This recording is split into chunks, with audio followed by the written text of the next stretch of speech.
Assalamualaikum warahmatullahi wabarakatuh.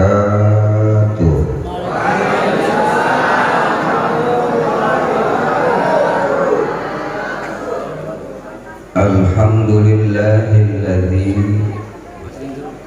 anara jami'al mawjudat biwujudi sayyidil kainat.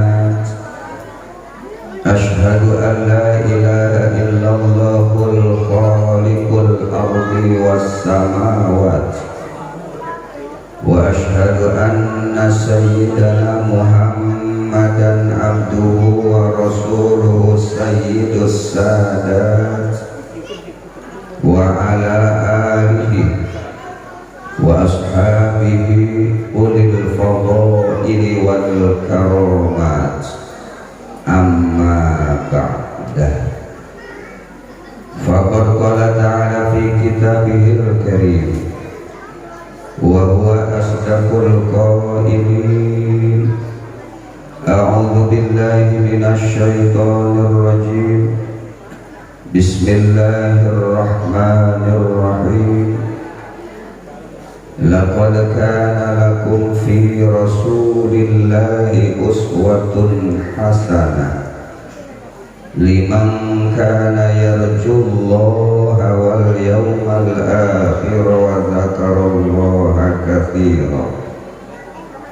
Wa qala an-nabiyyu sallallahu alaihi wasallam, man adzama maulidi kuntu syafi'an lahu yaumal qiyamah.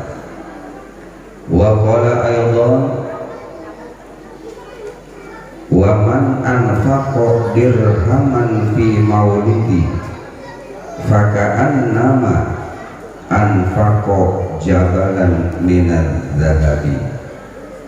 Shadaqallahul adzim wa sadaqa rasuluhun nabiyul karim wa nahnu ala dzalika minasyahidin asyakirin walhamdulillahi rabbil alamin.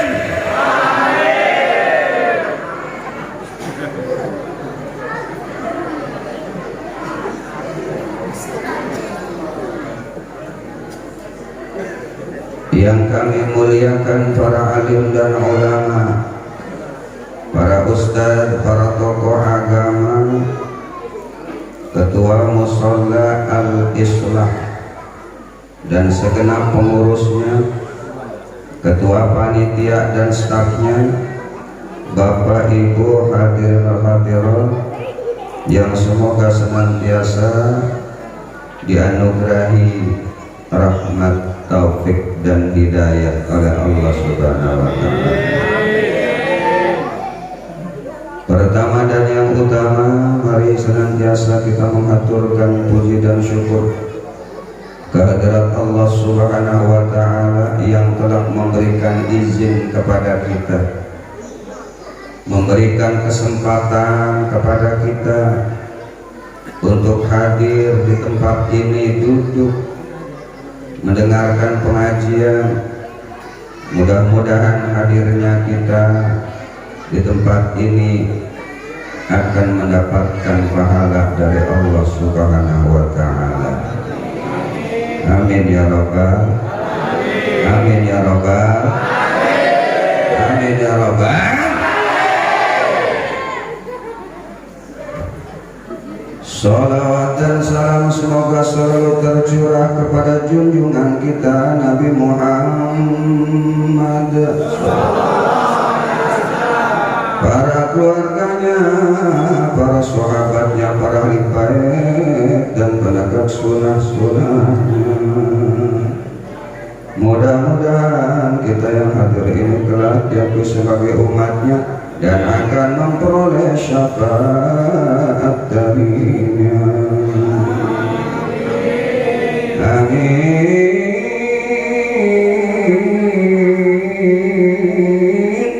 ya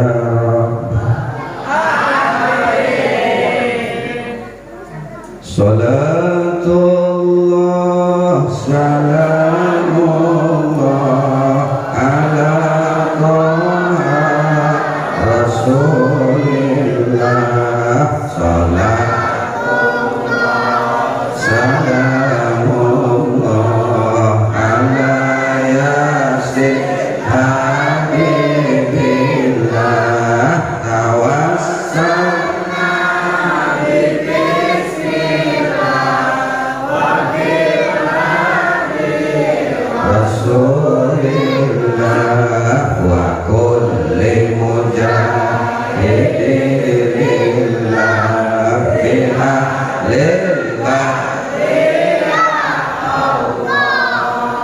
Allah biha, ya Allah biha, ya Allah bihusnil khatimah, ya Allah biha, ya Allah biha, ya Allah bihusnil khatimah. Amin.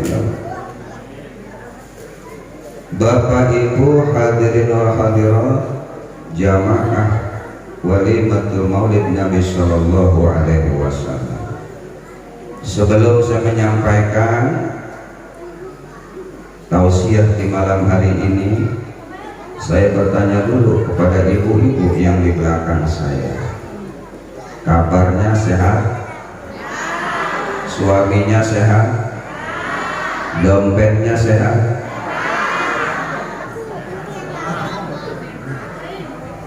Yang bapak-bapak sehat? Rabine sehat? Kantongnya sehat? Jeronnya sehat? Mana was sehat kabeh ya. Mudah-mudahan dengan ikhlas kita memperingati Maulid Nabi Sallallahu Alaihi Wasallam, Allah memberikan kita badan sehat panjang, nasib kita selalu mujur, usaha kita selalu subur, rumah tangga selalu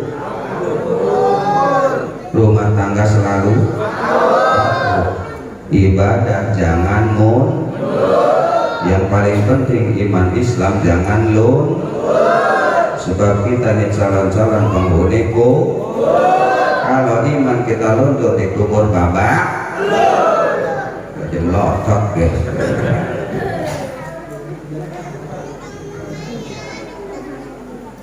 Peringatan hari besar Islam, Maulid Nabi, 1 Muharram, Rajab dan sebagainya, itu bukan hal yang aneh dan asing bagi kita. Karena hal tersebut sudah sering kita ikuti, bahkan ada orang yang selalu hadir setiap pada peringatan pasti ada di depan. Begitu ditanya, Kang, kelipek lah mana peringatan dodok kading terus, apakah supaya dengan ceramahnya jelas? Bukan. Kenapa? Supaya dapat poinnya duluan. Oh,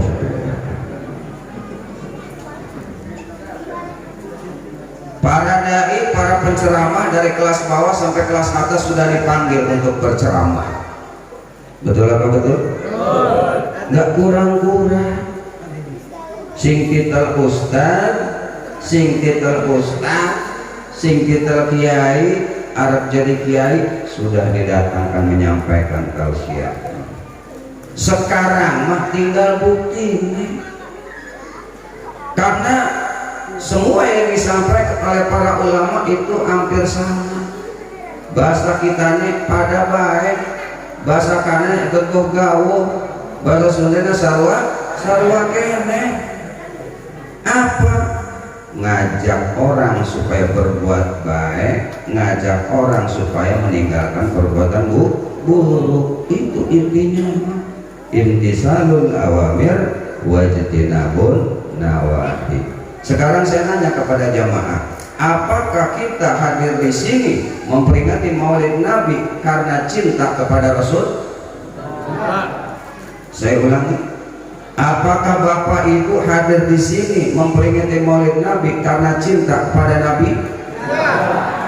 Betul? Yakin? Pak RT, tolong lihat besok pagi yang sholat jamaah penuh enggak? Kalau ternyata besok yang sholat subuh masih sebaris kurang, berarti bukan ciki, tapi cilok. Apa ciki? Ciki itu cinta hakiki. Lamun cilok, cinta lokasi. Bengikin doang. Kisah mambu, nah ibaratnya cilok. Jadi enak ciki apa cilok?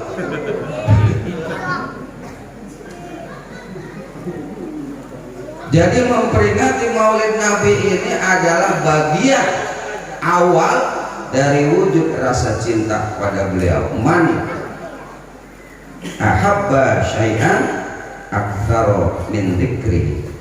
Siapa yang suka Siapa yang senang dengan sesuatu, biasanya dia akan mengingat sesuatu itu. Maka kita mengingat Maulid Nabi, salah satunya adalah karena ada mahabbah, ada rasa cinta di hati kita. Makanya peringatan seperti ini jangan dihilangkan.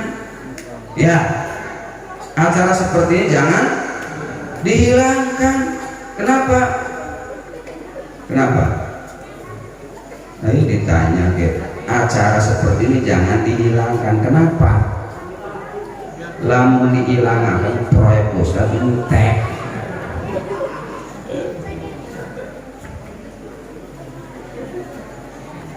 Jadi maulid itu artinya kelahiran. Maulid Nabi artinya peristiwa atau mengingat kelahiran Kanjeng Nabi Shallallahu Alaihi Wasallam. Maksudnya Nabi Muhammad Shallallahu Alaihi Wasallam. Sekarang bagaimana cara mewujudkan rasa cinta kita kepada beliau? Tidak ada lain. Mewujudkan rasa cinta kepada beliau adalah dengan siap, sedia, lahir, batin, jasmani, rohani, berkorban untuk membela apa yang beliau ajarkan kepada kita. Sebab Nabi mengatakan, la yu'minu ahadukum, belum dianggap beriman salah seorang di antara kalian hatta akuna ahabba ilaihi, sehingga saya, kata Nabi, lebih dicintai oleh dia min nafsihi, dibandingkan dirinya, wa min waladihi, dibandingkan dengan anaknya, wa min walidihi, dibandingkan dengan orang tuanya, wa minan nasi ajmain, dibandingkan dengan cinta kepada manusia seluruhnya. Itu tanda cinta. Makanya tadi ada hadis, man anfaqa dirhaman fi maulidi, siapa yang menginfakkan 1 dirham untuk peringatan maulid Nabi ini, pakaian nama anfaqa jabalan minadzahabi, seakan-akan dia telah menginfakkan sebuah gunung yang terbuat dari emas. Luar biasa. Menginfakkan untuk maulid Nabi itu seperti menginfakkan sebuah gunung. Bapak-bapak punya gunung? Punya? Ibu-ibu punya gunung? Gunungnya gunung apa? Oh, gunung susu. Siapa sih ngomong? Siapa yang ngomong?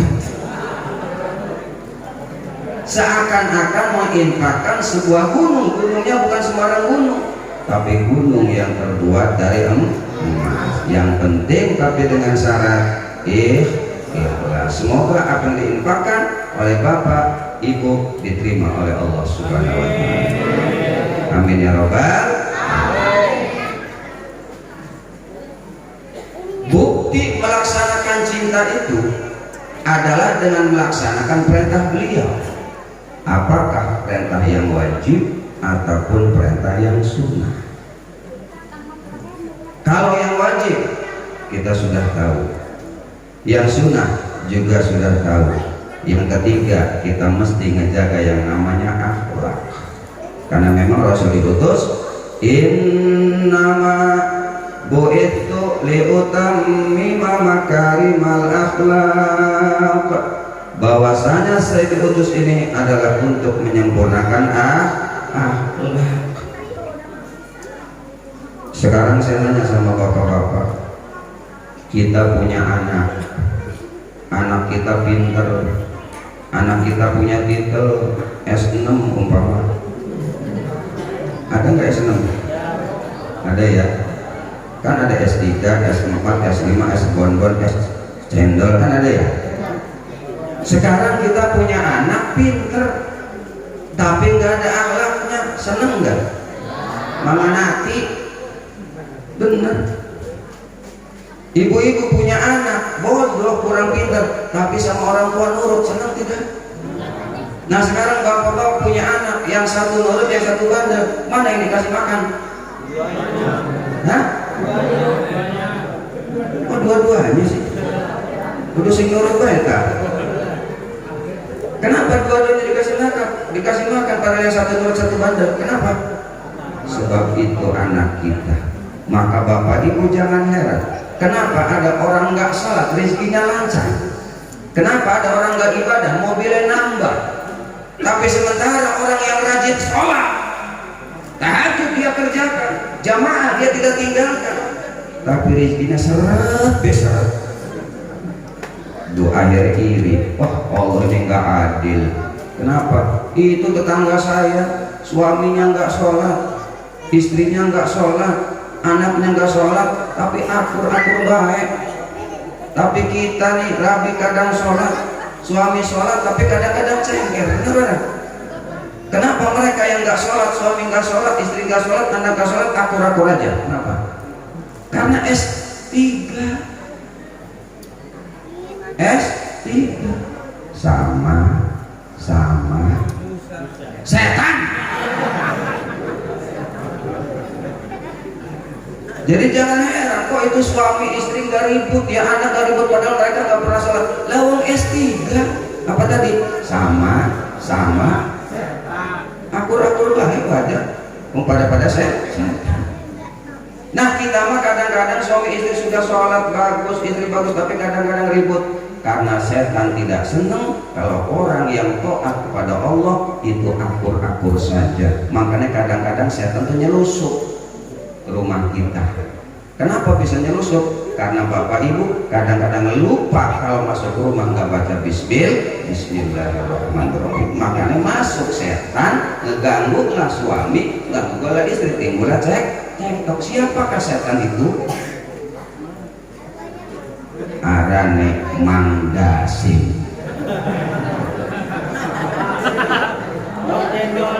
Tukang cendol. Maaf kalau ada ya, jangan tersinggung. Ini memang keterangan dalam kitab Marokil Ubudiyah, ya. Setan yang sering ngeganggu rumah tangga namanya setan Dasim. Wajah aja maning anak-anak Dasim. Dari mas setan ngomong kiniatan. Jadi keterangannya seperti itu. Makanya ketika umpama kita ribut, cepat baca Dasim. Jadi Bang Dasim apa coy? Emang keterangannya seperti itu.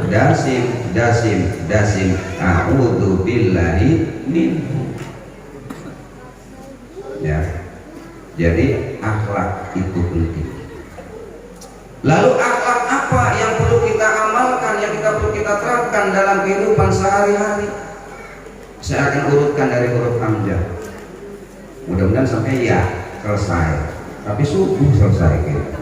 Siap orang? Ngotak bela siap. Bobo ndak bisa dibagi-bagi, ya kan? Yang pertama, yang paling luhur akhlak yang harus kita terapkan adalah ikhlas.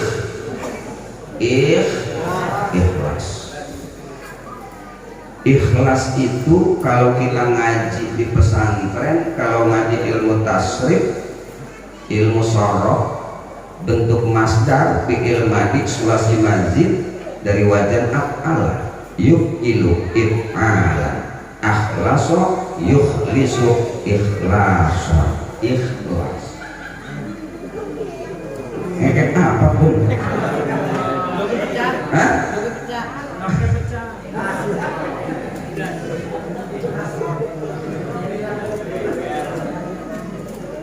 Ikhlas itu tulen, ikhlas itu murni, ikhlas itu transparan, jelas, nggak kecampuran apa-apa. Qul inna salati wa nusuki wa mahyaya wa mamati lillahi rabbil alamin.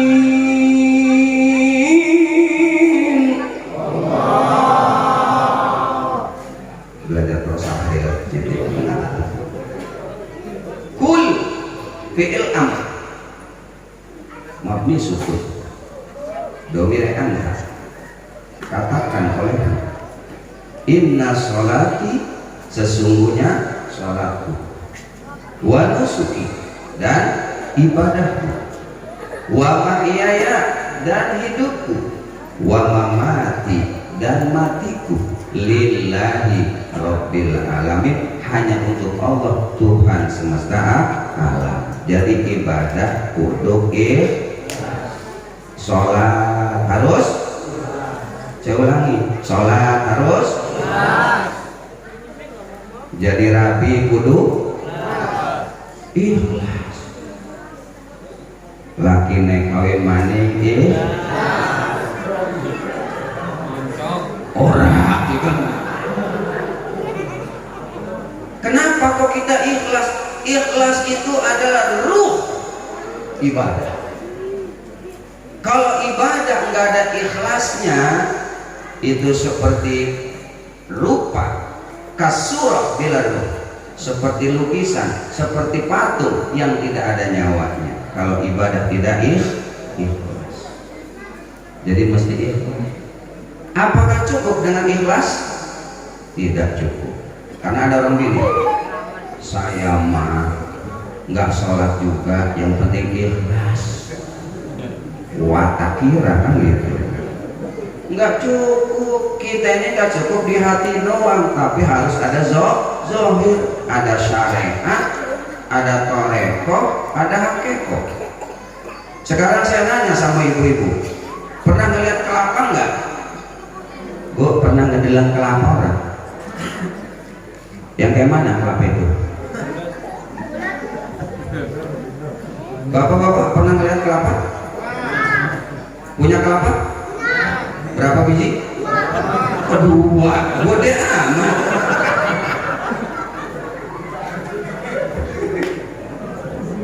Muat sewetnya ya, heran orang.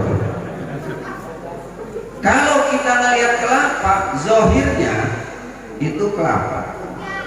Pernahkah kita ngeliat batinnya? Apa batin kelapa? Minyak kelapa. Tapi kita nggak pernah ngeliat minyak kelapa. Itulah hakikat. Kalau orang pengen tahu hakikat kelapa, syarat pertama harus punya apa? Kalau orang pengen tahu hakikat kelapa yang ada di dalam kelapa itu, syarat pertama orang harus punya apa? Ya biar kelapanya dikit ya, si orang baik. Harus punya syariatnya dulu. Punya kelapa. Setelah kita punya kelapa, ini dalam ilmu fikih namanya syariat. Lalu kelapa itu kalau kita pengen dapat minyaknya, apakah ujung-ujung keluar minyak? Tidak. Tapi kita harus toreko. Harus toreko. Tapi hati-hati. Cek guru orang ayana ja ayat jelema anu ngaku-ngaku toreko, tapi teu salat. Eta mah lain toreko, torek ngaranna. Pas waktu mondok di Sukabumi dulu, Kiai Abu Ya dan Solusi bilang begitu. Orang ngaku-ngaku toreko, tapi orang bilang sholat. Iku udah toreko apa? Torek ngaranna. Makanya sebelum orang toreko mesti syariat, baru toreko. Kita kupas kelapa itu, kita buang sepetnya. Ini toreko namanya. Kita buang sepetnya. Indonesia apa sepet itu? Jembut, sabut. Astagfirullahaladzim. Salah ngerungu kita nih. Sabutnya kita buang. Setelah kita buang sabutnya, ternyata masih ada apa? Masih ada batoknya. Kita buang lagi batoknya, baru kelihatan kelapanya. Jadi toreko itu panjang prosesnya. Aja buru-buru pengen ngaji hakikat, syariat toreko kurang becos. Sholat gue masih kucoli, kucoli, fasal, maghribi. Betulin dulu syariat kamu. Pelajarin dulu tuh rukun sholat, sunnah sholat, batal sholat. Ada kayak kabayan. Begitu dia lagi sholat, jadi makmum kentut tuh. Tapi jojong dia sholat si kabayan. Terus sampai beres. Begitu beres sholat, ditanya sama ustadz di situ. Ya, katakanlah Ustadz Syekh Jenal lah di sini.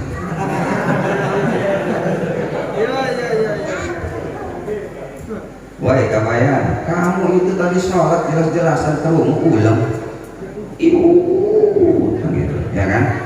Kenapa kamu lanjutkan sholat? Kan itu membatalkan sholat, kata ustadznya. Apa kata kabayan? Orang yang nyaho, orang yang pernah pesantren di Tasikmalaya, nyaho orang yang tahu bahwa kentut itu membatalkan sholat. Di kitab Matan Goyat juga ada keterangannya. Yang membatalkan sholat itu ada 11. Kan saya baru 1 kentut, masih 10. Jangan ditiru ya. Jadi kembali lagi, yuk kita berusaha untuk ikhlas. Kita sholat bukan karena takut masuk neraka. Kita sholat bukan karena nuntut masuk surga, tapi karena mahabbah, semata-mata cinta kepada Allah. Ilahi ilas, sama-sama.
Kira-kira ini Syekh Hasan bin Hani pengen masuk kemana dia?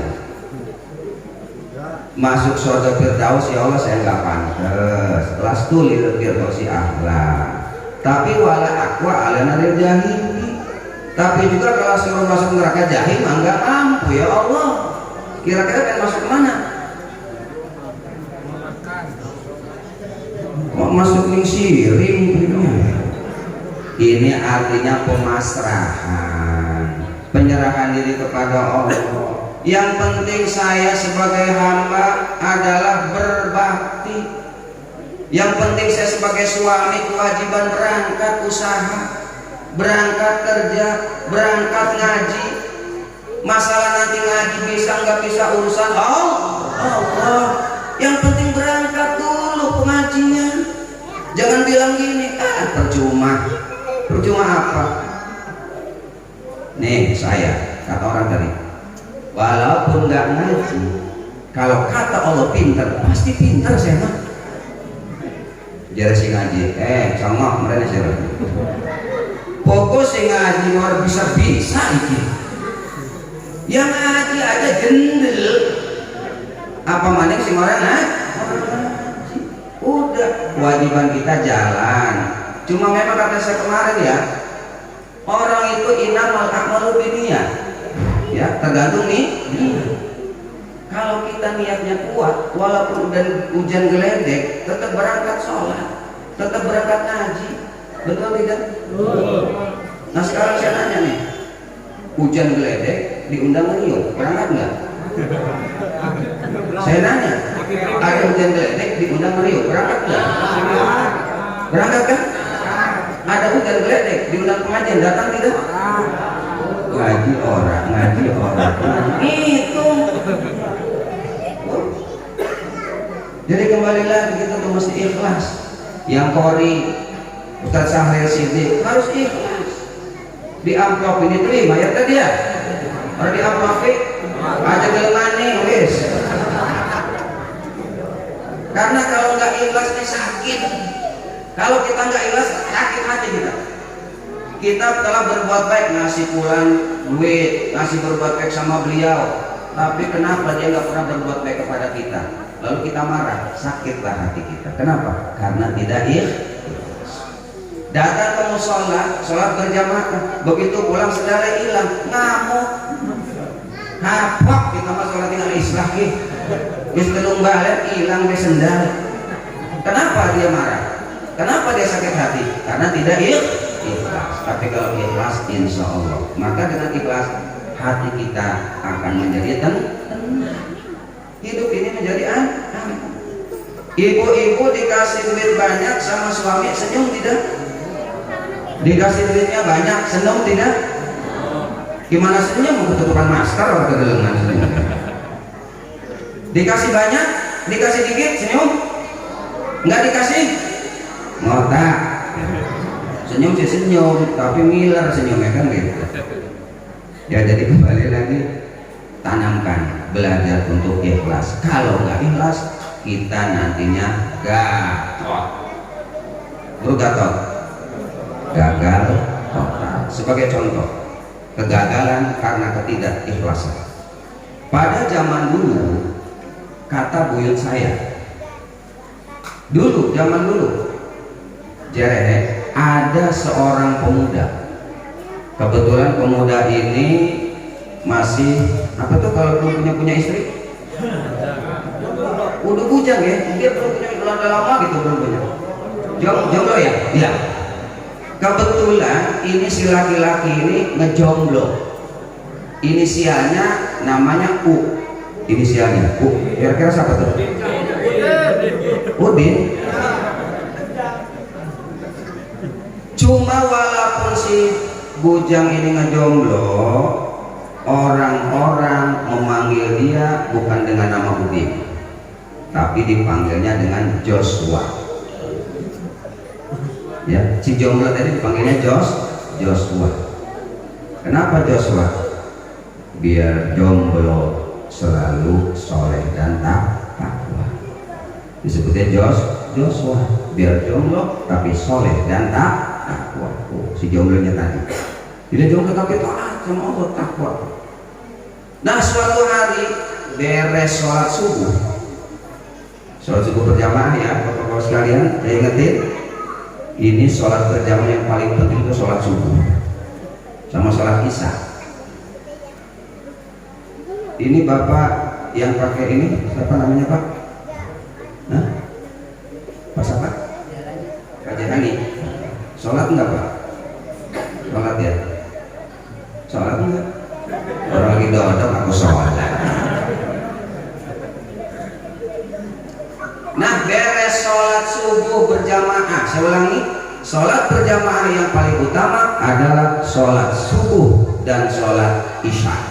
Itu yang paling utama. Kalau sholat maghrib tidak utama. Tapi kenapa kok lebih banyak orang berjamaah sholat maghrib? Betul tidak? Pak RT Jenderal, ini Masjid Al-Islam yang paling banyak sholat apa? Oh pada ya? Maghrib rame, di mana-mana tempat kita di kampung Gagak Sumur Batu Kawaman itu maghrib penuh, isya agak berkurang.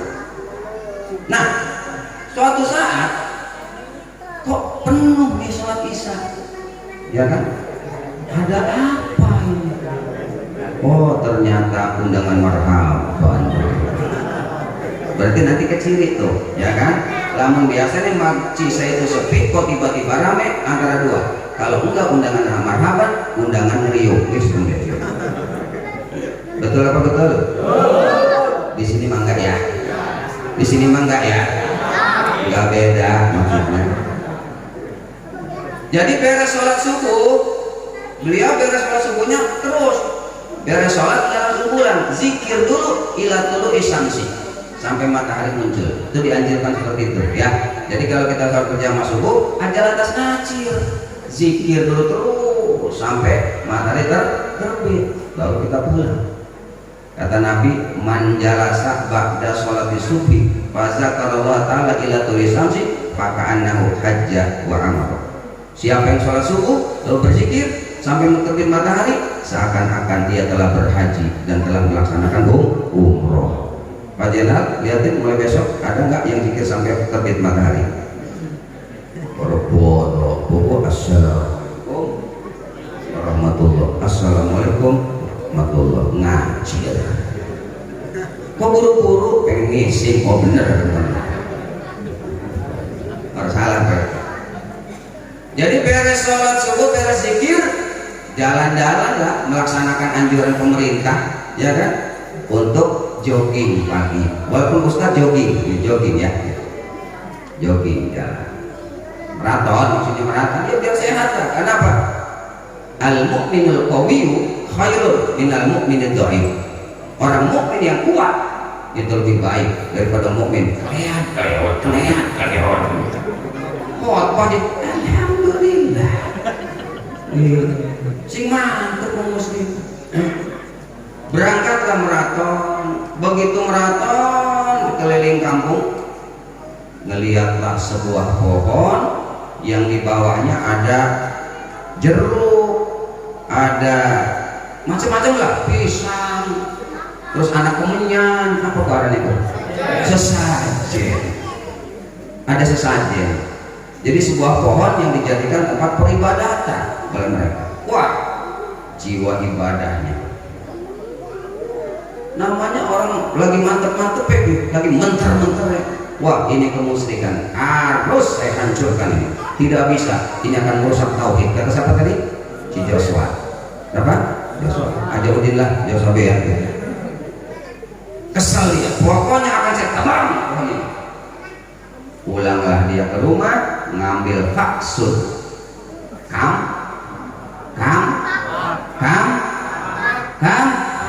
Kok kampang mana? Kampak. Ngambil kampak bawa kuda. Nah, rencana ini rupanya sudah diketahui oleh anak buahnya iblis. Kenal anak buah iblis? Kenal orang? Ih, ditakoni dia serius.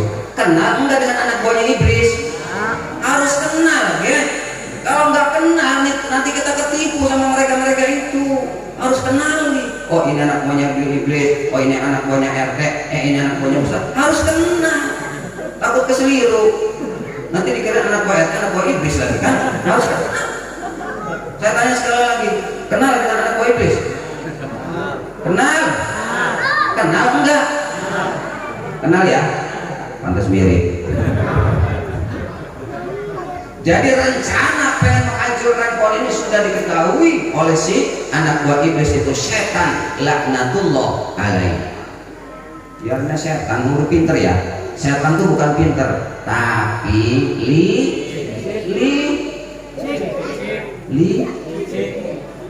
burung semua licik maksudnya. Supaya dia tuh kapnya dihamus lah ya, licik. Ya, jadi dia lagi kap berarti kan. Mau kemana? Kamu naik apa? Naik gerobak. Waduh, tadi ada yang nubruk. Mau kemana? Beli martabak. Ya, masa kelewatan. Jadi setan sudah siap-siap. Kata iblis, setan, salah satu anak buahnya, kamu sekarang berubah diri kamu menjadi PM. Berubah menjadi PM. Apa PM? Bukan polisi militer ya. Jadi kok menjaga masjid? Masa nih iblis menjaga masjid sih? Orang cocok gitu. PM ini adalah petugas yang menghalangi. Itu PM. Jadi dia pakai seragam, ya kan, siap untuk mencegah. Siapa sih? Si Joshua tadi siap pengen nebang pohon. Begitu dia ketemu di jalan, disetoplah oleh si PM tadi. Stop, berhenti. Anda saya tilang. Loh, kenapa saya tilang? Kan dia nyerupa polisi nih, ininya iblisnya nyerupa polisi. Karena setan nggak bisa berubah loh. Setan itu bisa berbentuk manusia, berbentuk hewan, itu setan. Makanya makanya harus waspada. Kadang-kadang ada orang itu rupanya rupa manusia, tapi sebenarnya setan. Ada, tapi yang hadir yakin kok. Yakin saya. Karena sing setan juga benar-benar. Di stop, berhenti. STNK. Loh, ada apa Pak? Saya salah apa? Anda tidak pakai masker.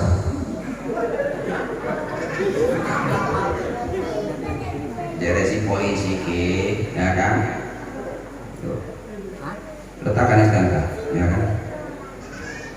udah ngomong begini, Pak, saya ini habis sholat subuh belum pulang, jadi nggak sempet bawa masker. Kata siapa? Si Joshua tadi. Ya, tapi alhamdulillah nih, karena nih saya tadi licik, pintar, jadi pura-pura deh. Ya sudahlah, nggak apa-apa, saya menghargai karena kamu pakai peci, ya kan? Makanya kadang-kadang kalau kita ditentang polisi, itu lamun gue peci masih dihargai. Saya masih menghargai bapak, makanya masih peci. Itu coba kayak kata saya. Ya, pasti benar itu. Orang polisi ini tukang sholat tapi kan. Dah gini aja lah, sekarang Anda mau kemana? Kata siapa? Si PM tadi. Saya pengen merubuhkan pohon tadi, pohon tersebut yang sedang disembah-sembah. Oh, kalau itu nggak bisa. Saya ditugaskan oleh pemimpin saya, kepala staf, ya, si iblis maksudnya, untuk menghalangi kamu menebang pohon. Wah, nggak bisa. Saya sudah bertekad bulat. Jadi karena si Joshua ini nggak bisa dihalangi, tekadnya sudah bulat, apinya sudah membara, imannya sudah mantap. Berkelahilah Joshua dengan siapa tadi? PM tadi. Pak, jurus Cimande yang ketiga 45. Wah, ya karena kuat, imannya mantap, pertolongan Allah bersama dia kok. Kalahlah si iblis. Udah mau kalah. Nah, inilah emang iblis dasar memang ya. Apa ya, dari kita banyak apanya? Banyak akalnya, banyak otaknya. Makanya ketika ditanya, kenapa sih kalau perempuan itu cerewet? Kira-kira kenapa? Kok perempuan itu cerewet amat buat klip ya, Bu? Biasanya orang badan itu cerewet. Nah? Sampai melorok. Jawabnya karena mulutnya dua. Rupanya istrinya gak mau. Bah, sing tukang ngotak iku abah, sing tukang ngebohong iku abah. Klipe, sebab wong lanang manda segeloro gitu. Makanya si makin bohong, kok sing kita ngotak wong lanang. Karena ndasnya napira, ndas luhur ndas. Guys aja dawa-dawa, bukan ngiler. Jadi kalahlah si iblis tadi. Begitu pengen di kampak, udah saya nyerah lah. Udah gini aja, kita bikin perjanjian aja. Perjanjian apa? Saya tahu kok kamu itu masih jomblo. Buruan lah nih. Si siapa? Si PM. Kenapa kamu masih ngejomblo? Tanya si PM tadi. Ya habis saya pengen nikah, belum ada yang mau, duit juga belum kumpul, lagi krisis. Oh beneran kalau gitu kan? Maksudnya dari ini aja kita bikin perjanjian. Mulai besok ketika kamu sholat subuh, jadi apa Ki? Jadi si PM, di bawah sejadah kamu sudah siap duit 10 juta. Wih, rupanya Ustaz juga ngiler dengan duit ya. Hijau juga matanya.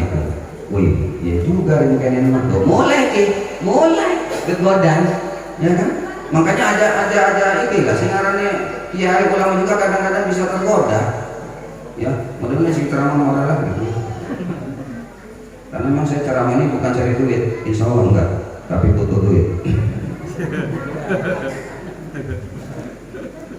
Ya sudah kalau gitu mah, baliklah si pemuda tadi. Ya ternyata begitu dia beres sholat, lihat sejadah, wih bener, di bawah sejadahnya ada duit 10 juta. Hari kedua dibuka lagi 5 juta. Wih enak amat ya. Dia belum buka sejadah itu. Begitu besok dibuka, wih kok 0 juta kira. Nggak ada sama sekali. Marah lagi lah. Siapa tadi? Si Joshua tadi marah, ngambil kampak, ngambil kuda berangkat pengen nebang pohon. Pengen nebang pohon. Begitu di tengah jalan dicegat lagi sama si PM tadi. Ada apa kamu, kan sudah perjanjian kita? Ya gimana buktinya ke hari ketiga gak ada duit? Ya memang segitu jatahnya. Enggak, pokoknya saya terima, pengen ada duit terus. Berantemlah si Joshua sama si PM tadi. Pak. Ai si Joshua nya kalah. Jadi PM, sekarang lo mau balik aku gua patiin lo. Jadi si PM. Kenapa kalah? Joshua, kamu tahu nggak? Waktu pertama kamu nebang pengen nebang pohon, itu kamu datang ikhlas karena Allah Ta'ala, maka Allah beserta kamu, malaikat beserta kamu. Waktu pertama benar-benar itu mah lillahi ta'ala. Tapi sekarang yang kedua bukan lillahi ta'ala, tapi karena apa? Lil fulus, karena fulus nggak ada. Tuh jadi setan. Jika saja waktu pertama Joshua, saya dan anak buah saya berantem dengan kamu, niscaya kamu tidak bisa mengalahkan kamu karena pertolongan Allah bersama kamu. Tapi sekarang kamu mau apa? Ulang nggak kamu? Kalau nggak saya bacok nih. Jadi sih PM. Akhirnya baliklah si Joshua. Akhirnya kenapa? Gatotlah dia. Gatot. Kenapa gatot? Hah? Iya, kenapa gagal? Akhirat gagal sholatnya tadi karena bukan karena Allah, karena duit. Pohon nggak bisa ditebang. Tuh balik pulang nggak dapat apa-apa. Tuh kalau orang udah nggak jelas, dunia gagal, akhirat gagal. Maka kita datang ke sini harus ikhlas. Masalah nanti pulang dikasih besek kita terima, nggak dikasih besek ngejalan para penelitian kan? Ya kita tanamkan ikhlas. Walaupun ikhlas itu nggak gampang.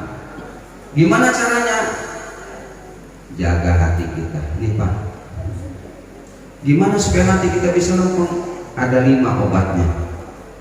Bu ya, bapak-bapak ya, supaya hati kita bisa lempeng, supaya hati kita bisa bening, kita belajar untuk ikhlas. Untuk belajar ikhlas, diobatin dulu hati kita nih. Karena gini, kalau hati kita bagus, insya Allah amal kita bagus.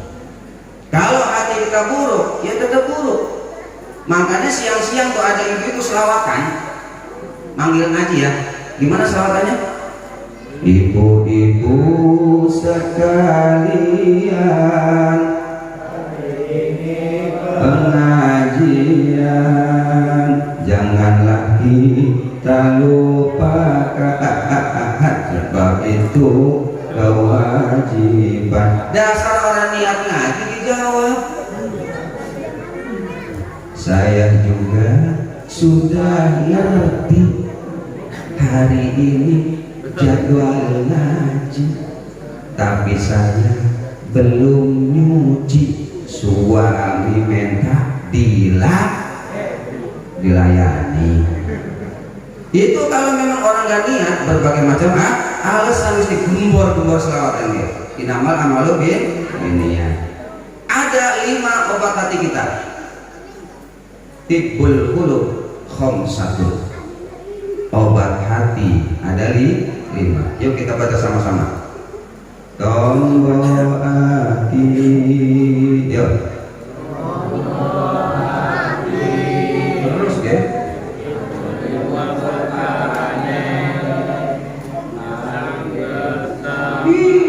Ditambah.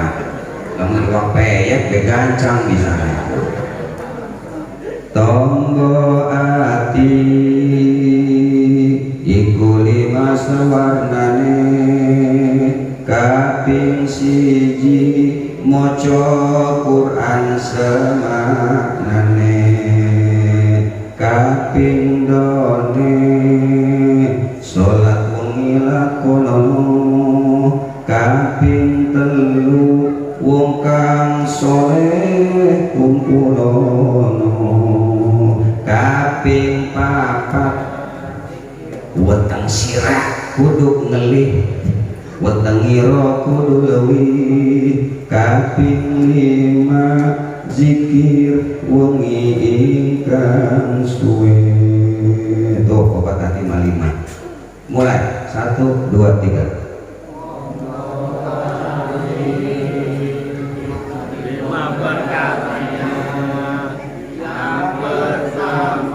Ayo ke Bu bantuin Bu.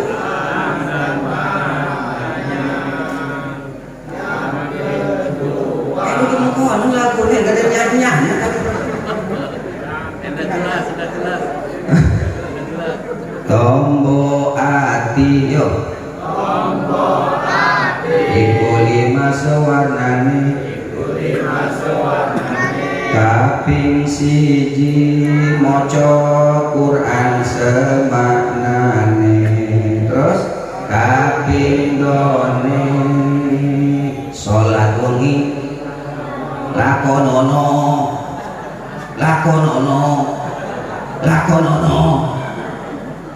kaping telu wong kang saleh kumpul kaping wetengiro ngelih lewe kok ngelih kaping papat wetengiro kudu lewe kaping limo zikir suwe lamun mau serang suwe malam ini malam Kamis betul? Besok hari apa? Kamis. Dianjurkan kita puasa Kamis, Senin Kamis puasa sunnah ya. Tapi ibu-ibu kalau mau puasa sunnah izin dulu sama suaminya. Aak jenal umpama ini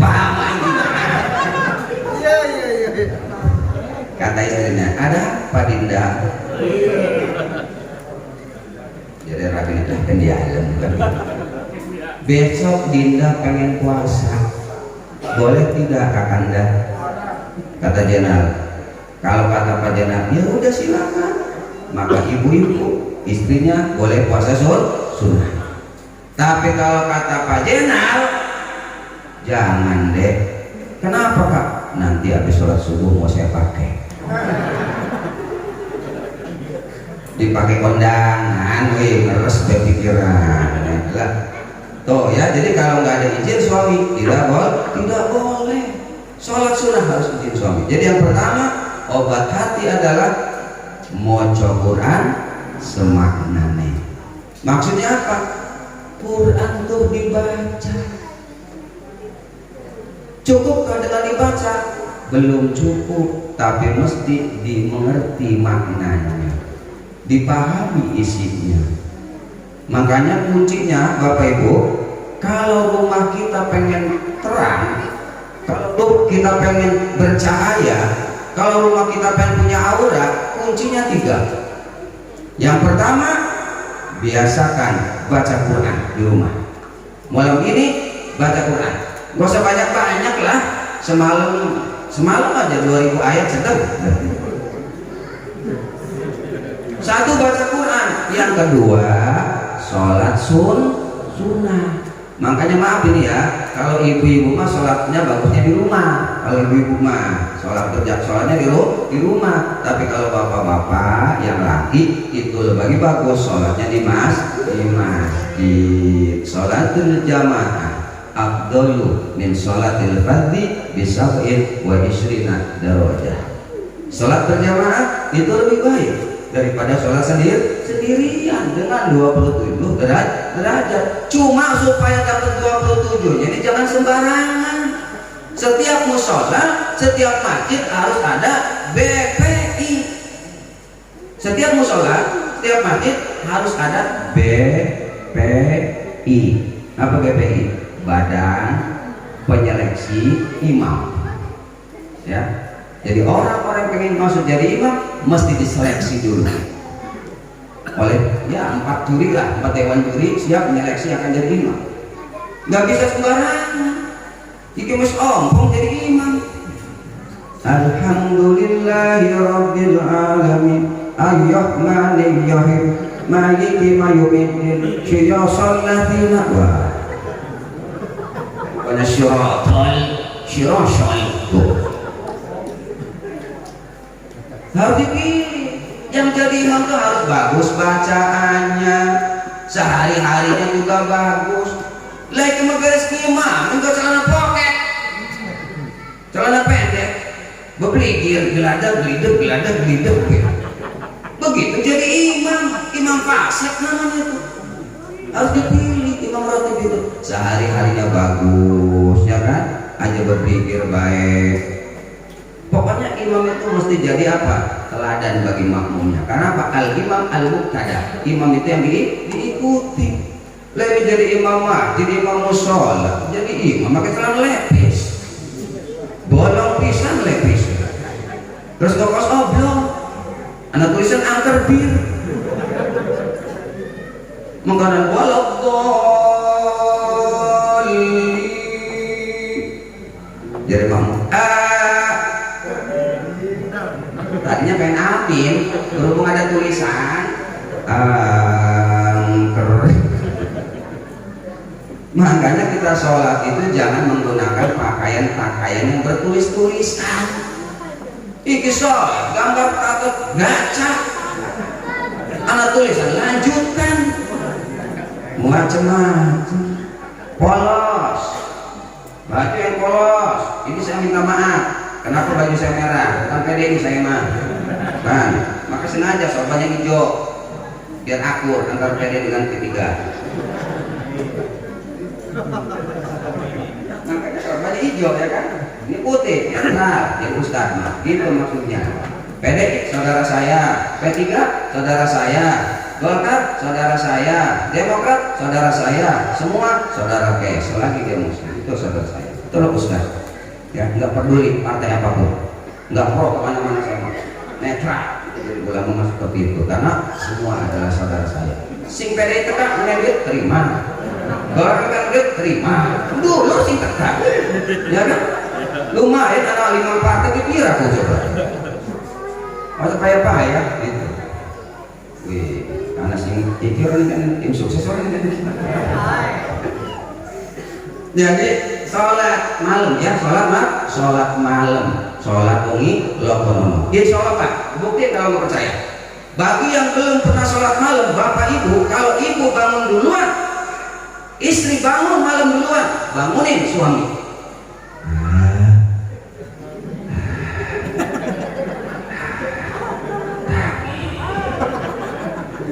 Apa nanteng? Maksudnya supaya bangun tahajud. Ya Allah, nikmatnya ya kan, suami tahajud, istri tahajud, anaknya genjut.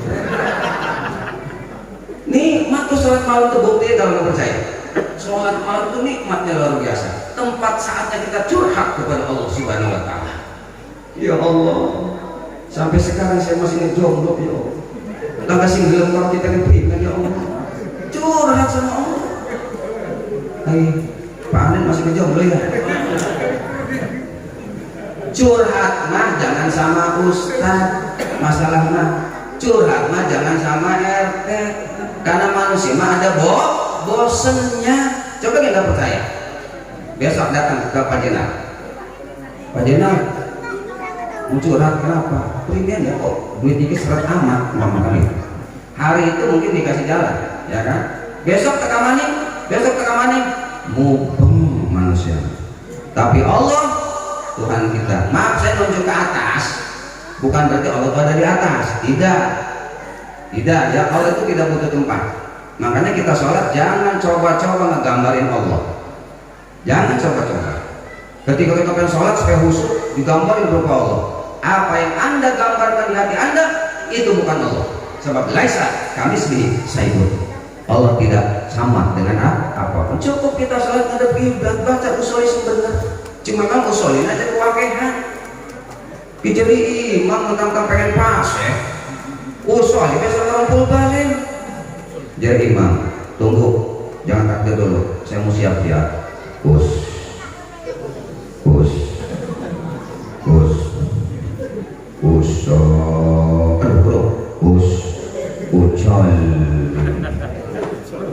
Jadi mau setan doang.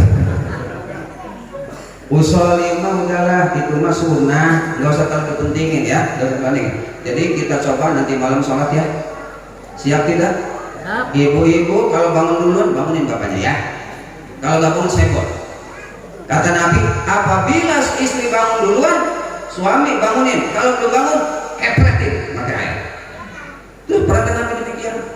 Cuma aja kelewatan ngepret, lah baju comberan cepret itu. Maksudnya percikin tuh kopi kayak sedikit biar dijilat-jilat gitu ludahnya kan gitu ya kan, biar bangun. Suami bangun duluan, bangunin istrinya. Dek tangi dek jam lorok ini pegang ngeterang dan kakaknya. Suami bangunin. Insya Allah tuh apabila suami biasa tahajud, istri biasa tahajud, insya Allah rumah tuh bercahaya. Cuma jangan salah, tahajud manugal pengi sholat subuh bablas, ya nggak ada gunanya. Ya, jadi kalau pengen hati kita terobati, yang pertama biasakan sholatul lail, sholat malam, sholat tahajud. Berapa? Nggak usah banyak-banyak, rokaatain, 2 rakaat.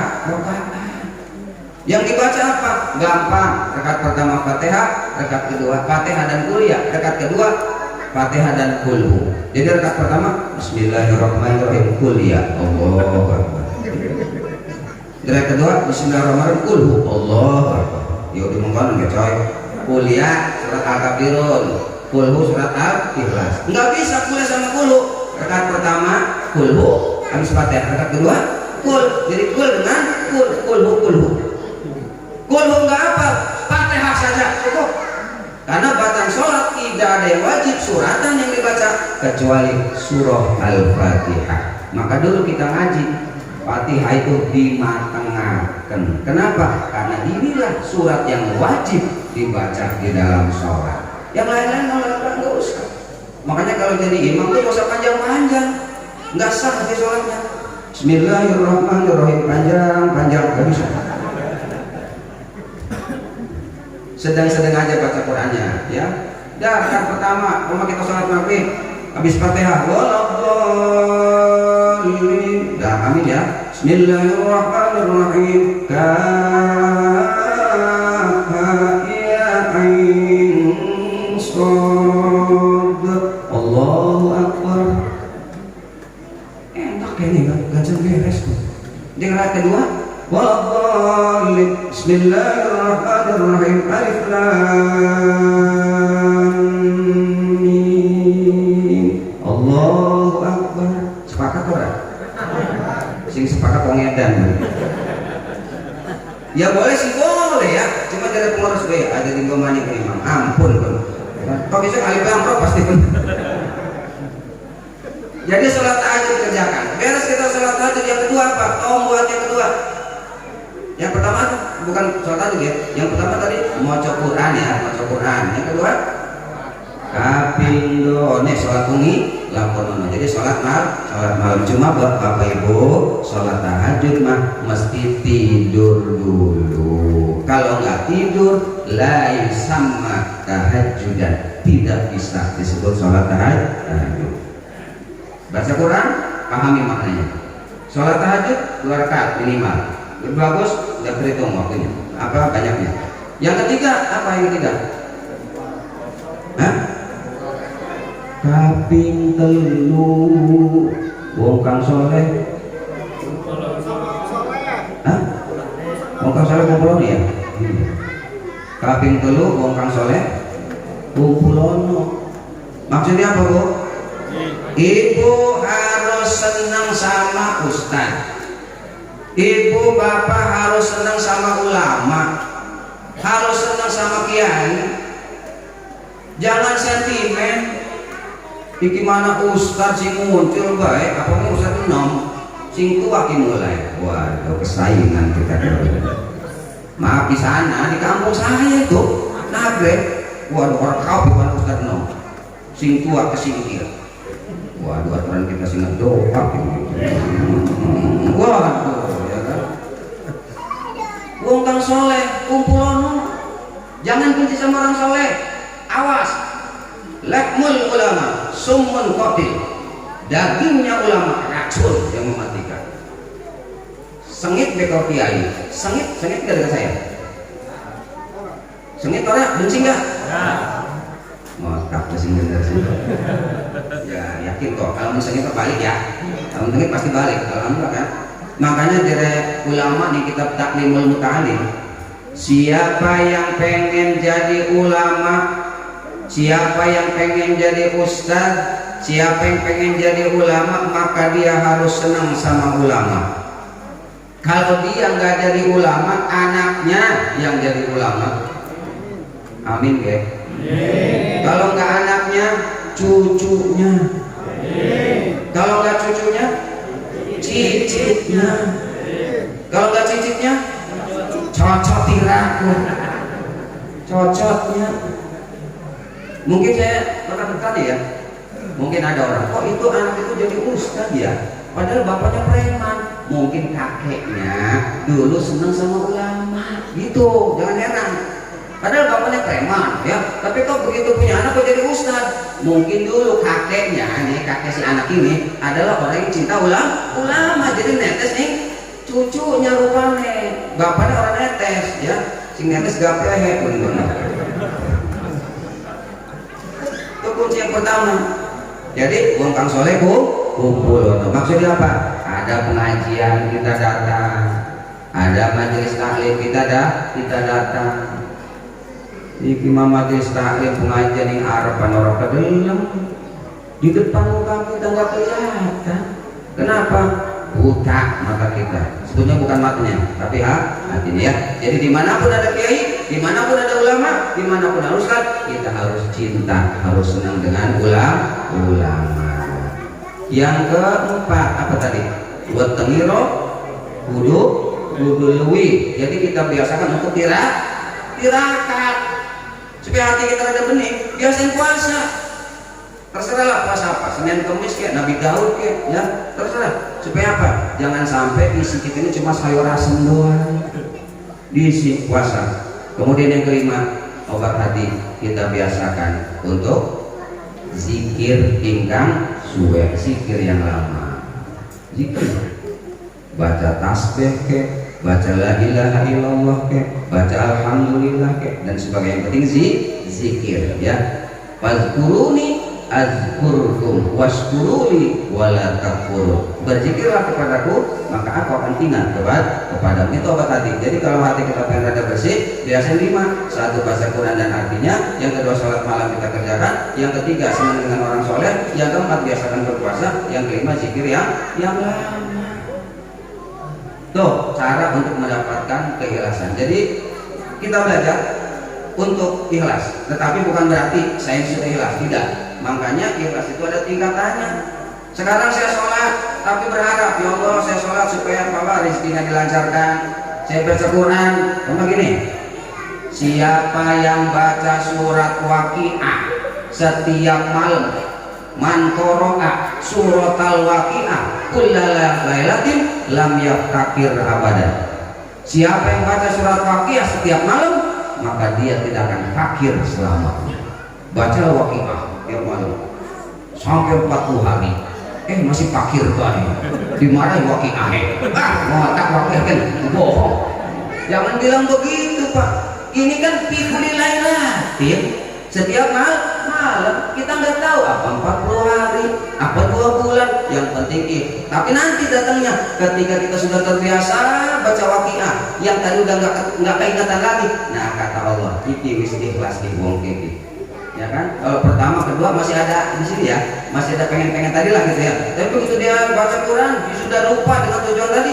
Itulah yang namanya keikhlasan. Biasanya, makanya wong mukmin mah rezekinya layak nasib. Benar kan?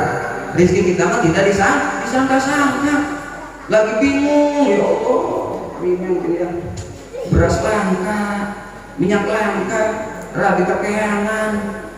Ingat, sing aran rabi mah. Istri mah ingat, kalau gentong itu isinya penuh, coba pukul, bunyi enggak? Bunyi cuma enggak ulang. Tapi kalau gentong enggak ada isinya, coba belendang sama. Kalau kantong kita di rumah kosong, wih rabi, kapan keluarga penuh, ingatin Pak, kalau istri kita marah, jangan diladenin, nantinya berantem. Kata Nabi, kalau kita lihat istri lagi ribut, cetuakan, cukup kita ambil air wudhu. Ya, nanti ya, kalau nanti Rabi marah-marah, hadir ambil air wudhu. Udah beres ambil wudhu, azan di depan dia. Astagfirullahaladzim. Karena yang namanya godok, yang namanya emosi, yang namanya marah itu dari setan. Setan itu akan ngaprit kalau mendengar azan. Makanya kalau ada maghrib, Allahu Akbar, Allahu Akbar, yang bukan setan akan datang ke masjid. yang bukan setan. Tapi yang setan akan nyingkir. Jadi nanti akan ketahuan siapa yang setan, siapa yang dekat. Kita dengar suara aja. Ya Pak RT, lihatin besok akan ketahuan siapa yang setan dan siapa yang dekat. Itu dengan mendengarkan aja. Makanya lamun rawi ngamuk azani. Saya jamin berhenti marahnya. Iya, coba dia. Belum pernah diamalkan kan? Belum selama ini. Azani pasti dia berhenti marahnya. Bahkan begitu sudah berhenti marahnya, nanti dia ngedatangin kita, tambah sayang sama kita. Wah, sudah betul. Mosok. Nggak nyangka ini. Mulai besok ikut saya kemana? Rumah sakit jiwa.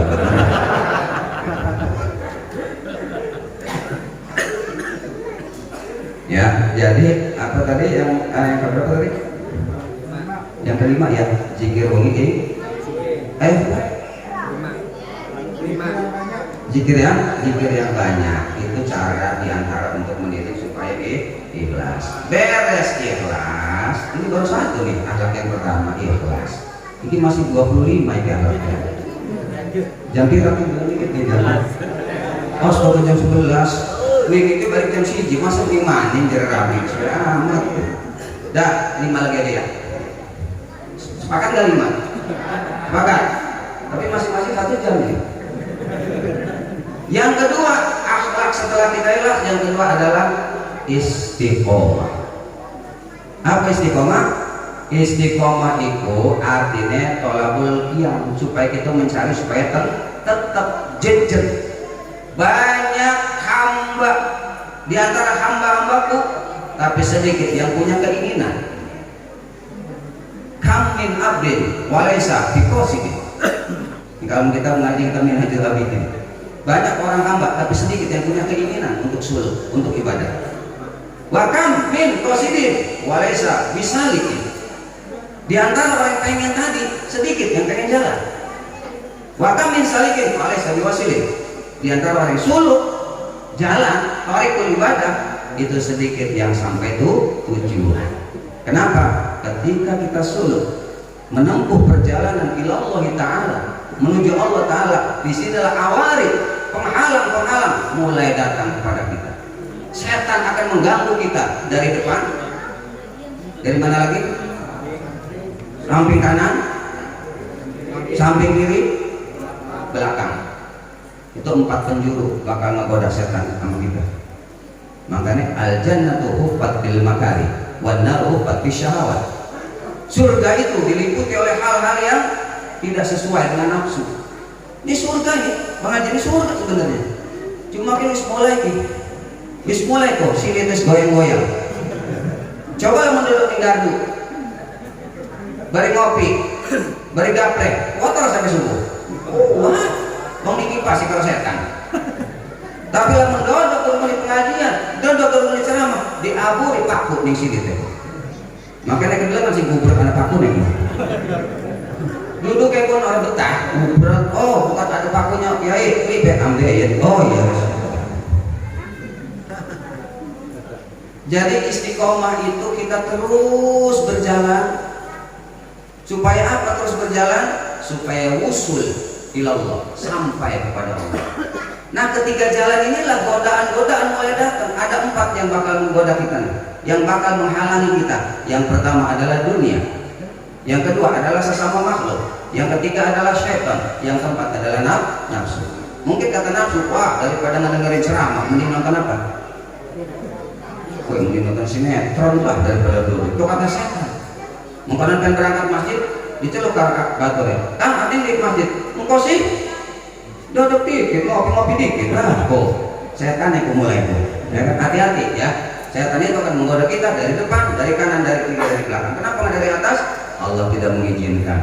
Karena atas tempat turunnya rahmat Allah. Lamun anak setan menggoda sing luhur, kudu setan. Kuntilanak orang itu.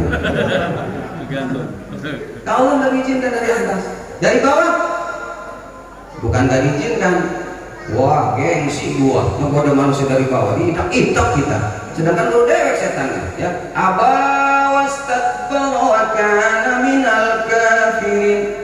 Jangan setan mah aba sungkan. Wastakbara gede. Wa kana minal kafirin, termasuk orang-orang yang kafir. Setan itu sombong. Setan itu gumet deh. Kon sujud kalau ada mulai beliau. Kenapa? Gua lebih bagus dari dia. Khalaqtahu min tin wa khalaqtani min nar. Allah engkau menciptakan Adam dari tanah, saya dari api. Lebih hebat gentilah dari siapa? Dari setan. Maka gua merasa hebat, gua merasa lebih, merasa gagah dulu dari setan. Nggak usah takabur, nggak usah sombong ya. Karena di balik kelebihan pasti ada kekurangan. Kita jangan ngejek orang yang kekurangan. Di balik kekurangan pasti ada kelebihan. Jadi kita terus aja jalan.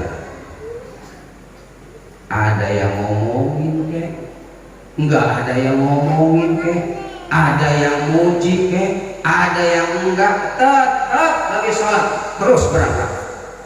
Biarkan anjing, saya ulangi, biarkan anjing, itu anjingnya, maaf bercanda. Biarkan anjing ngomong, orang ini ngomong, kapilah tetap. Kalau kita peduli sama si anjing, orang jadi berangkat. Pengen gue selalu banggain gitu. Awalnya mah abot gitu, karena anak si ngomong, Ustaz baru tak jigo. Anak sih ngomong, coba kita sekolah percaya. Anak si ngomong, Ustaz baru tak ada yang ngomong. Kalau kita terpengaruh oleh orang-orang ngomongan tadi, nggak bakal jadi kita pakai surga, nggak bakal jadi kita berangkat ke masjid. Kan pengen nih pengajian, tua ke pengajian, mikir iya juga ya, tuh terpengaruh. Jangan peduli orang, kita tuh ibadah bukan karena orang. Dipuji saya tidak bangga, dicaci saya tidak sakit hati. Itu harusnya ibadah. Sorban pakai, bahkan sampai-sampai kalau nggak punya sorban, jadi kita apa? Irsadul ibad, ya. Kalau belum punya sorban, lihat di dapur ada tali enggak? Tali asin, tali plastik, sangkutin aja. Berangkat ke musola. Paling di masa kuah, RT mulai gini. Ini masjid kok apa? Tali plastik, jadinya kan gantung diri. Padahal itu saking dianjurkannya pakai sorban, ya saking pentingnya. Kalau pakai udang ini, ya boleh-boleh aja lah, ya tapi jangan dulu lah, ya. Kalau maaf ya, kita boleh mencontoh Rasulullah, tapi jangan hanya mencontoh pakaiannya saja. Karena kebanyakan di antara kawan-kawan kita tuh yang belah sana, mereka itu hanya mencontoh dari segi penampilan saja. Jenggot udah wakaken, langkah jenggot ini obat, supaya disebut setan. Kalau kita punya jenggot nih, dipelihara, disunahkan memang dipelihara. Terus ada yang saya diprotes sama salah satu jamaah, itu buktinya Abi punya jenggot dicukur. Saya mau menghargai istri saya. Dia rapi kita nih, apa berisik lah mengenai jenggot, makanya saya cukur. Jadi itu makanya menghargai istri. Tapi kalau memang kita nggak ada jenggot, jangan dibuat buat ini yang dibuat-buat ini Pak, dibuat-buat sengaja padahal yang dari jenggotnya biar disebut apa tadi? Saya siapa? Jenggot dawa. Kalau ada nggak apa-apa. Tapi kalau jelek, cuma orang wiji jenggotnya. Waduh ngelewer, berorok. Cukur bela, sabut, bukan nyangkut yang serasem gitu. Ya kita ikutin beliau dari segi pakaian, dari segi penampilan betul. Tapi jangan cuma itu saja.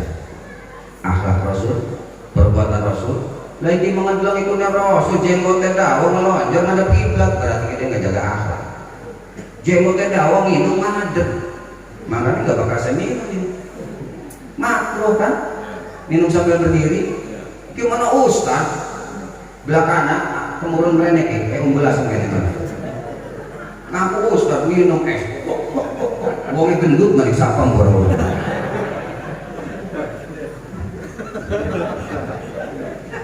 Ada segitu orang ini kan ya? Hah? Ya pokoknya segitu galak guys.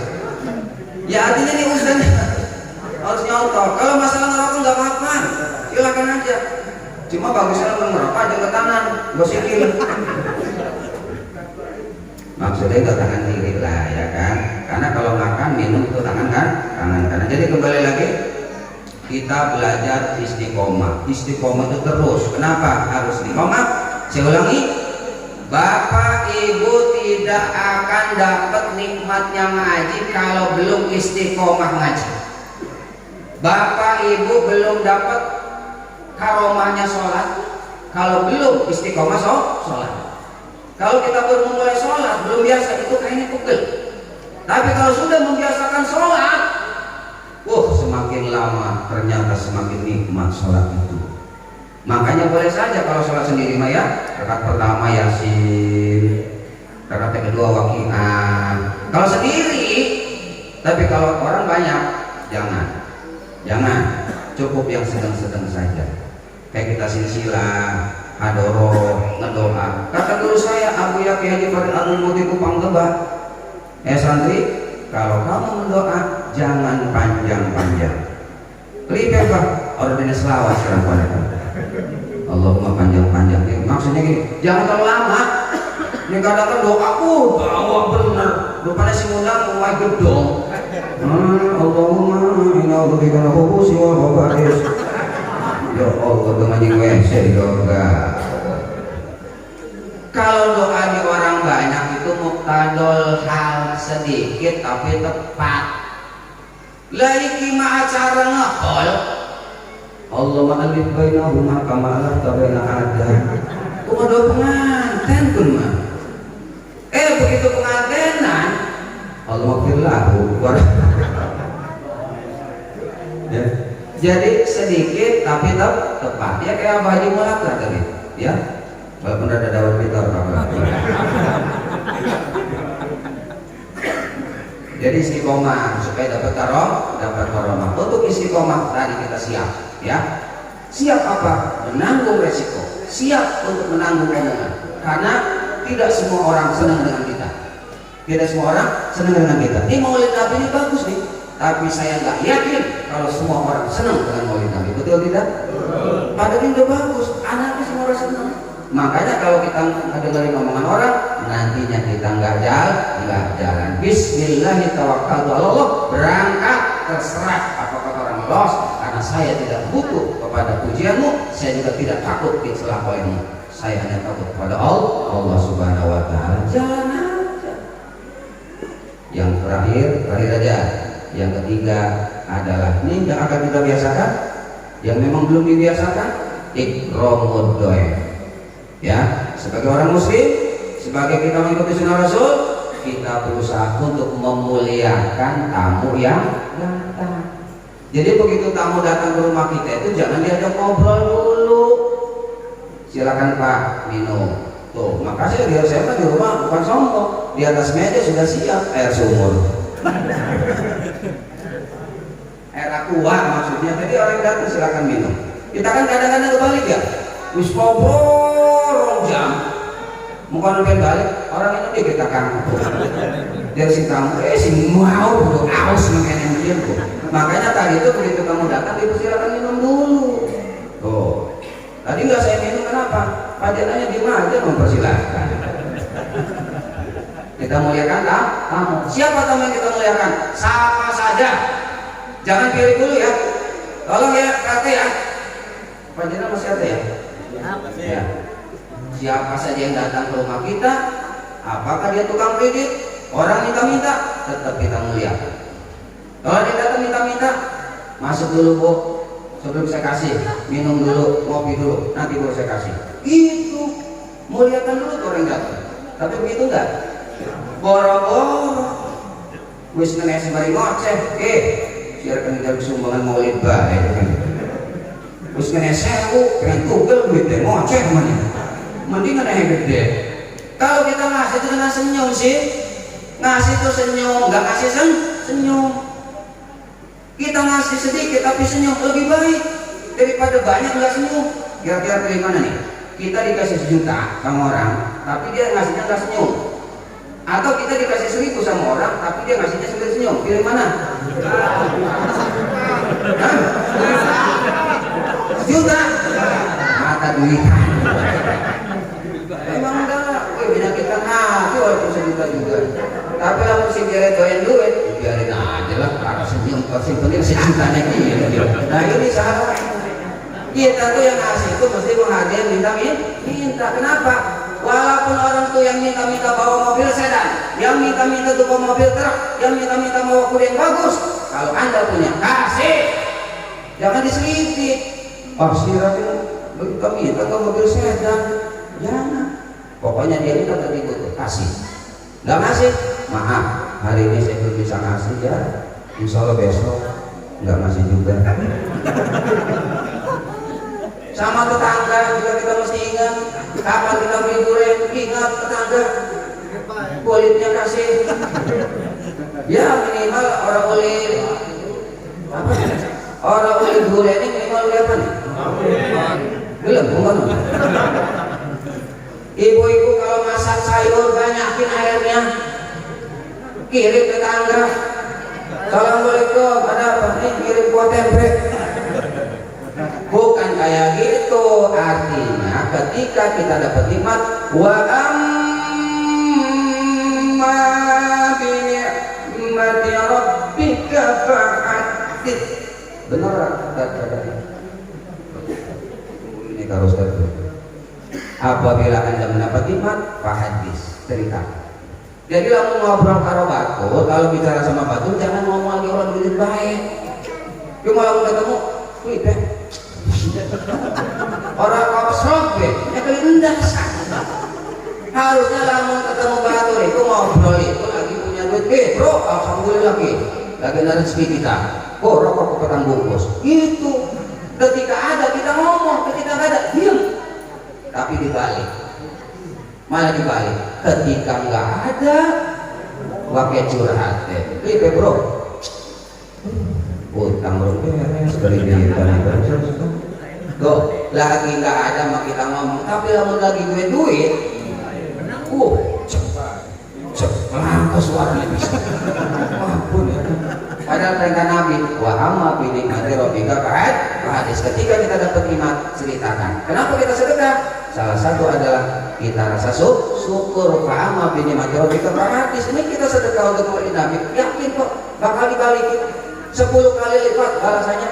Man jaa bil hasanati falahu asyru amsalha wa man jaa bis sayyi'ati fala yujza illa mithlaha. Siapa yang melakukan satu kebaikan akan dibalas 10. Yang ngasih telur 1 siapa? Yang sedekahnya endok 1. Buat endok kelor ini siji. Kasih 1 bakal dibalas 10.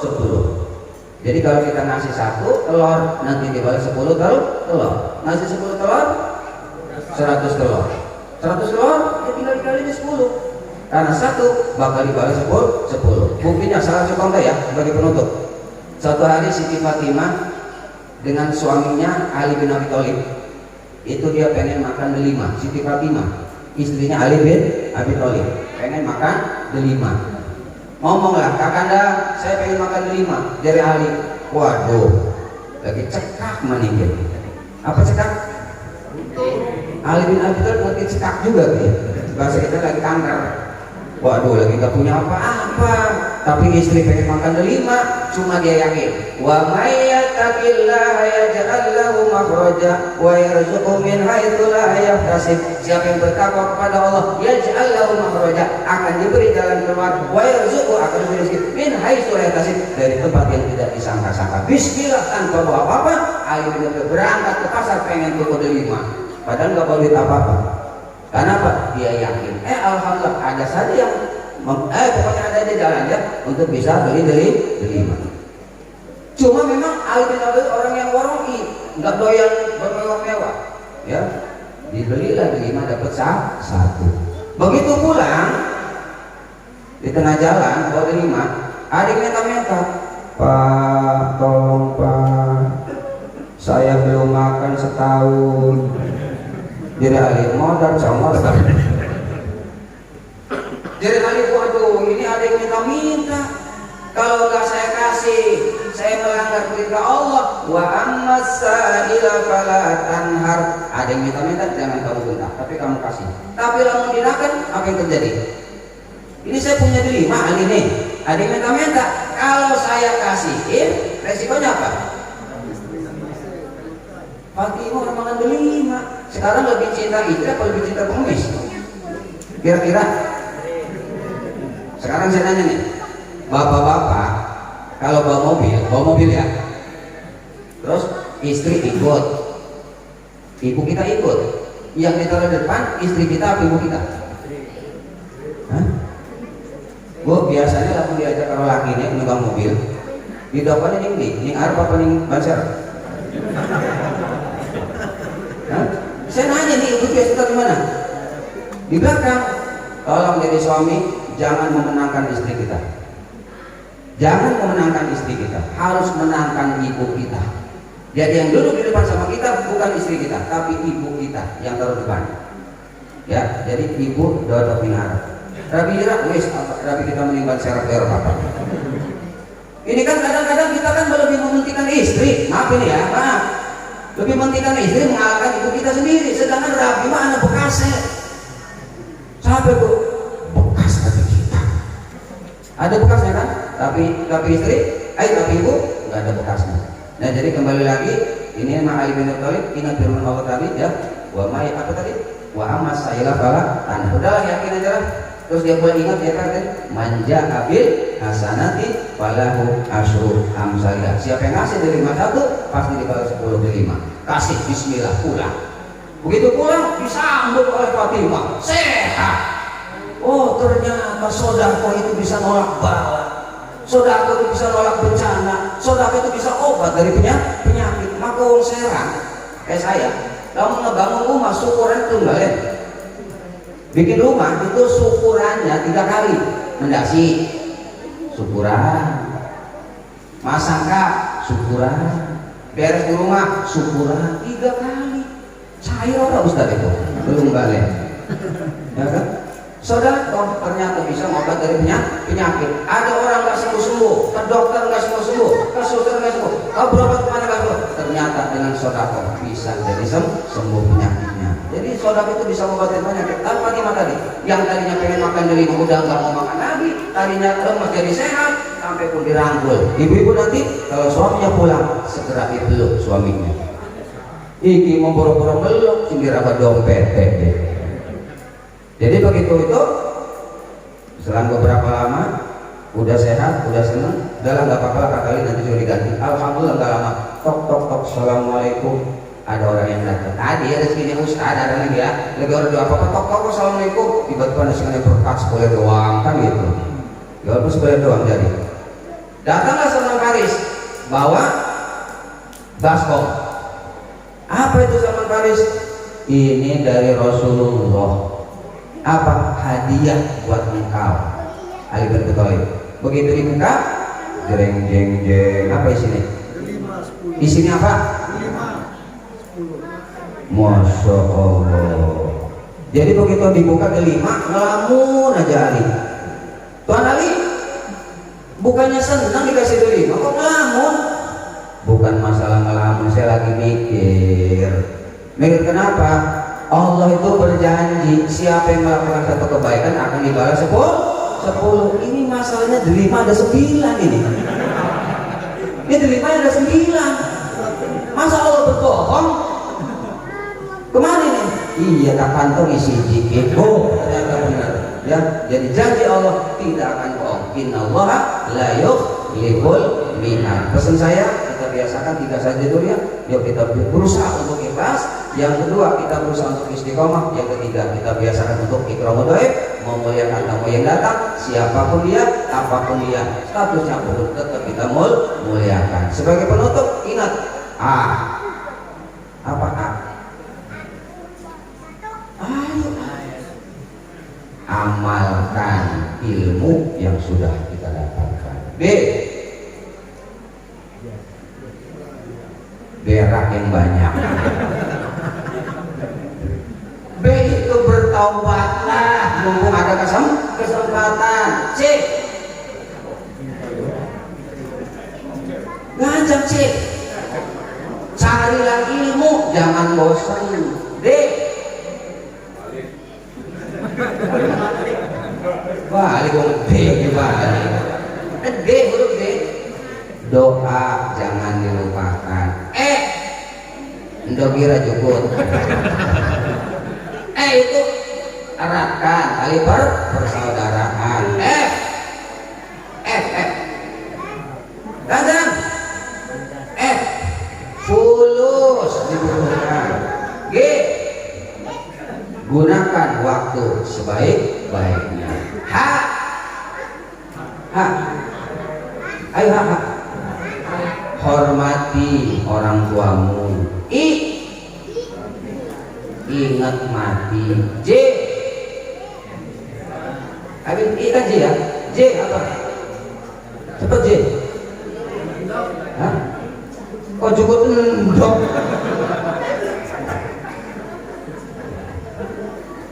J itu jagalah hatimu. K. Cepat kan ini. Kalau bukan kita, siapa lagi? Kalau tidak sekarang, kapan? Kalau kita mulai, siapa lagi? Kalau nggak sekarang, kapan lagi? L.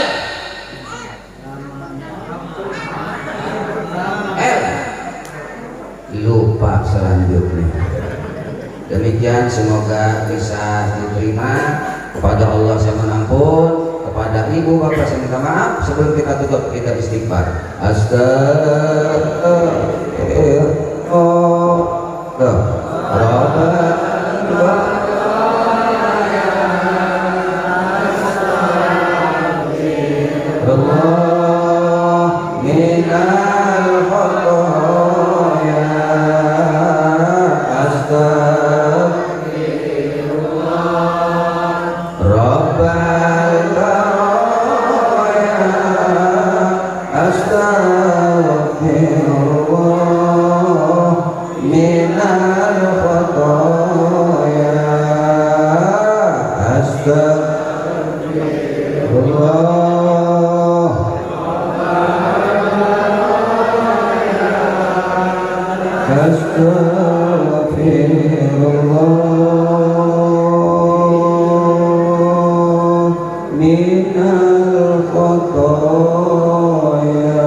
Demikian yang bisa disampaikan. Assalamualaikum warahmatullahi wabarakatuh.